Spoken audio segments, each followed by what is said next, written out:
Generally, the people who are slow and delinquent customers, they look, they have some kind of financial distress, and certainly with the COVID crisis, there are an awful lot of people in that boat. Uh, they may just try and stall you by requesting documentation. They may not return your phone calls. They may hold off making payments because of a minor dispute.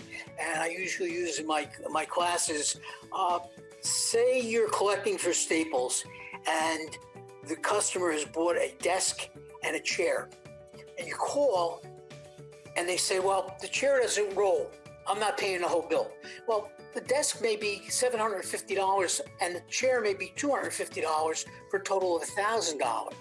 If you allow them to hold up the entire bill because of the problem with the chair, then you're playing into their hands. And what happens is you would want to say to them, okay, Mr. Jones, I understand there's a problem with the chair. How's the desk? Is the desk okay? It is? Okay, now tell you what, why don't we do this? Pay for the desk today, and we will send our customer service team out and to either repair or replace the chair rather. And there are some people you're going to call that are just irate at being called for money. How dare you call me on this past due bill? And they think that that's going to unnerve you and get you off the phone. Remember, if they don't have the money or they think they don't have the money, they are going to try to get you off the phone. Next slide, please. So we have communication skills that we can use. And we're talking about your telephone voice. That's how you sound to the person on the other end of the phone.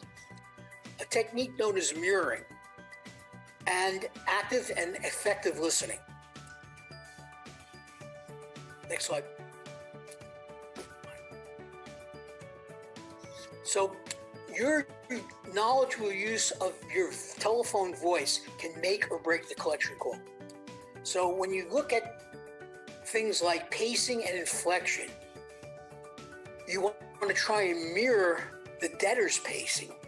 Okay, that's essential. And what I mean by that, if that person you're talking with talks in a very slow voice, well, you want to match your pacing to theirs. If you're speaking very quickly and their frame of reference is to understand things more slowly, you're not making the communication. The next thing you can do is inflection, because that strengthens words, it helps stress key points, and you can use it to point out misstatements. So the best thing that I could use as an example now for the inflection would be, okay, Mr. Jones, I expect you'll have this check by Friday. I'll expect it in my office by Tuesday. Next slide, please. So when you look at an effective telephone voice, you want to look at the aspects of voice quality. Your pitch, when you're talking, if you can speak at a lower pitch, it's going to project better and will be more pleasant to the person on the other end of the phone. If you have an accent, try and minimize it. And if the person you're talking to on the phone has an accent, don't mimic it.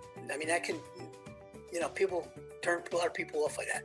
Volume, you want to speak up, but you don't want to come on too strong. You want to speak clearly. You want to use good grammar.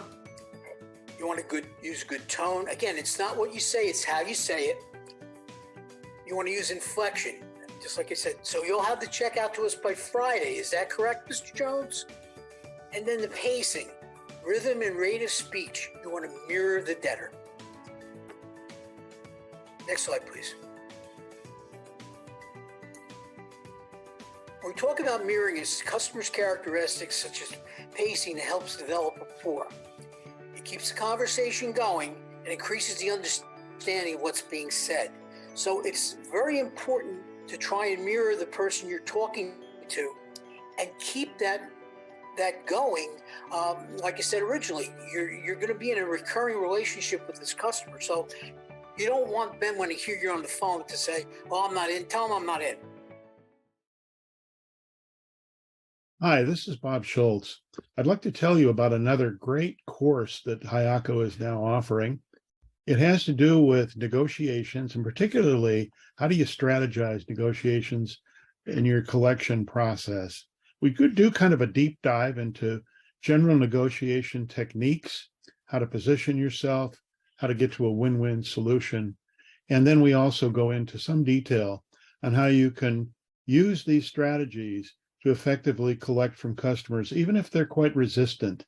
So I think you'll get some value out of this course. I certainly hope so.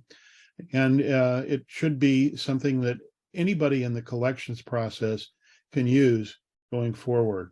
So please take a look, kick the tires, and try these classes out. Take this course.